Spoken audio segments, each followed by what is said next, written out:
Et on passe tout de suite à d'autres actualités, les échos du net. Toc Toc Sénégal.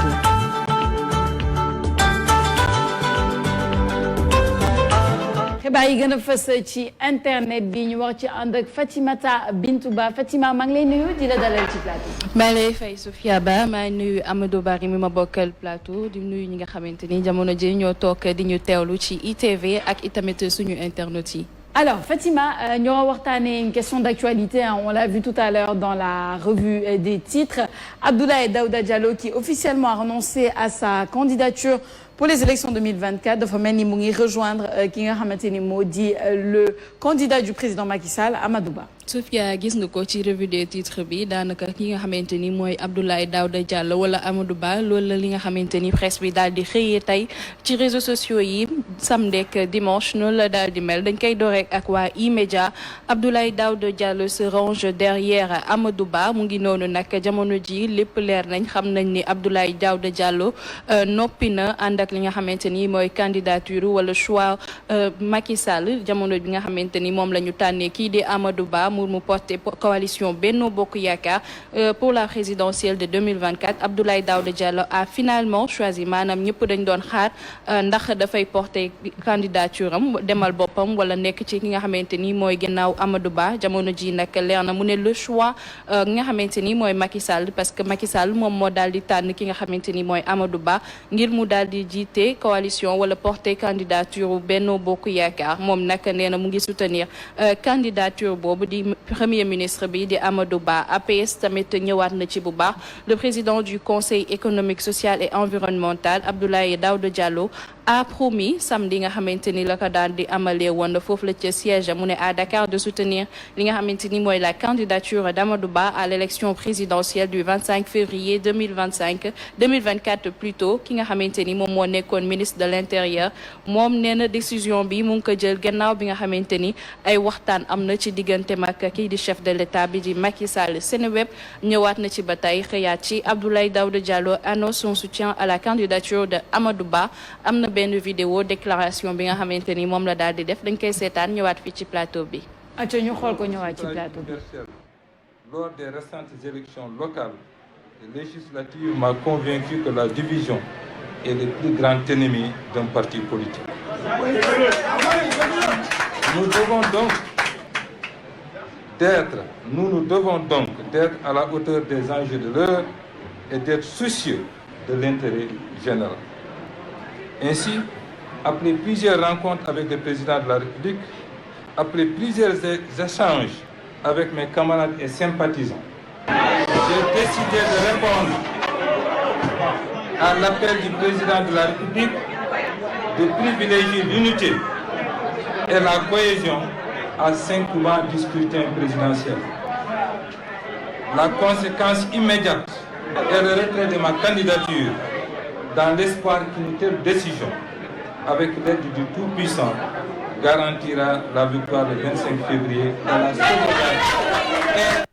Voilà Sofia Ba vidéo bi ngi noonu kii di Abdoulaye Daouda Diallo ñu koy woowee tamit ADD jamono ji mu ngi ci ginnaaw ki nga xamante ni mooy Amadou Ba di candidat bi nga xamante ni Macky Sall moo ko daal di tànn moom ginnaaw loolu nag ci ay plateforme am def na ab publication li mu daal di waxaat nee na la division loo xamante ni moom la ñëw ci vidéo bi nee na est le pire ennemi d'un parti politique et nous coalition Benno Bokk Yaakaar nous ne devons en aucun cas mi nga xamante ni mooy benn waruñaa jox benn chance aux aspirants à la prochaine élection présidentielle maanaam élection présidentielle bi nga xamante ni moom la ñuy waaj jamono ji gis nañ parti bu nekk ku nekk yaa ngi porter sa candidat ñoom Benno Bokk Yaakaar noppi nañ ngir gën a bennoo ñu daal di porter li nga xamante ni mooy candidature Amadou Ba moom ci boppam itamit gannaaw publication wu ADD moom tamit ñëwaat na bu baax li mu daal di wax mu ne je salue la décision que vient de prendre li nga xamante ni mooy le frère maanaam loolu la ko sax daal di woowe mon frère le président du CSSE mu ne maître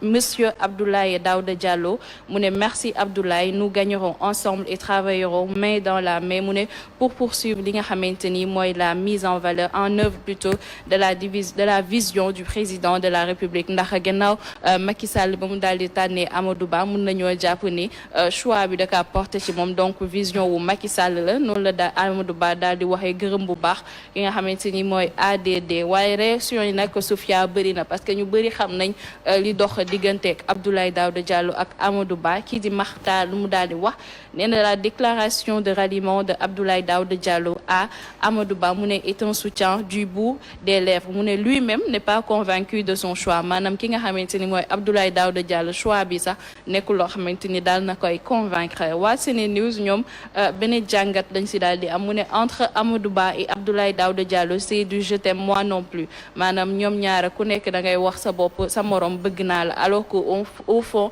am na yeneen yoo xamante ni ñu ngi koy daal di nëbb. Sané Malang moom tamit ñëwaat na ci mu ne sa démission annoncée parce que daal dafa annoncé woon déjà démission Abdoulaye Daouda Diallo fait son mea culpa et annonce yi nga xamante ni mooy après plusieurs échanges plutôt avec le président mu ne daal dinay décider répondre li nga xamante ni mooy appel au président de la République Macky Sall ci gannaaw bi ñu tànnee Amadou Ba mu ne le constat reste unanime, maanaam Abdoulaye Daouda Diallo jamono ji wuyu na ci appelu Macky Sall nekk ci gannaaw Amadou Ba malgré lui nga xamante ni moom la daal di jeexale. ñu bëri dañoo jàpp ni choix bi da kaa def ni waaye nekkul choix boo xamante ni moo ko gënaloon Sophia Ba. Alors, c'est très significatif parce qu'il ne fait pas partie de ñi nga xamante ni ils ont claqué la porte. Gis nañ des membres de Benno Bokk Yaakaar qui ont carrément claqué la porte en Barré. On a Ali Ndiaye qui a démissionné directement.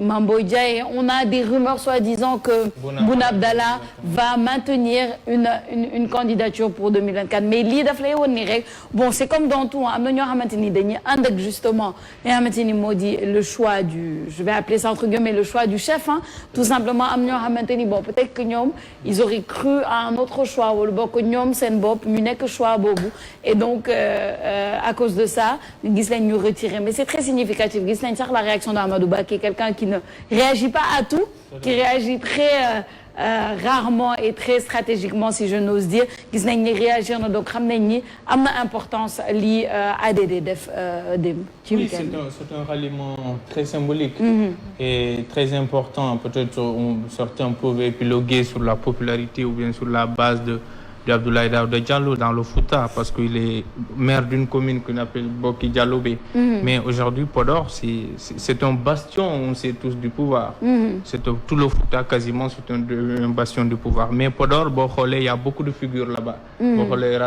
Racine Sy, Mohamed Racine Sy, actuellement directeur de hôtel bi foofu la dëkk moom mooy maire bi, Aïssata Tall Sall moo fay maire, le maire aussi de Ndioum qui est dans le département de Podor, qui est Cheikh Oumar, ñoom ñëpp Podor lañ dëkk. Donc boo xoolee ñoom ñëpp ci Podor bi lañ bokk. Donc boo xoolee ralliement bi c'est un ralliement de principe et non par pragmatisme quoi, parce que xam na ne donc c'est un secret de polichinelle. ñoom ñaar Amadou Ba et Abdoulaye Daouda Diallo, le courant ne passe pas, tout le monde le sait.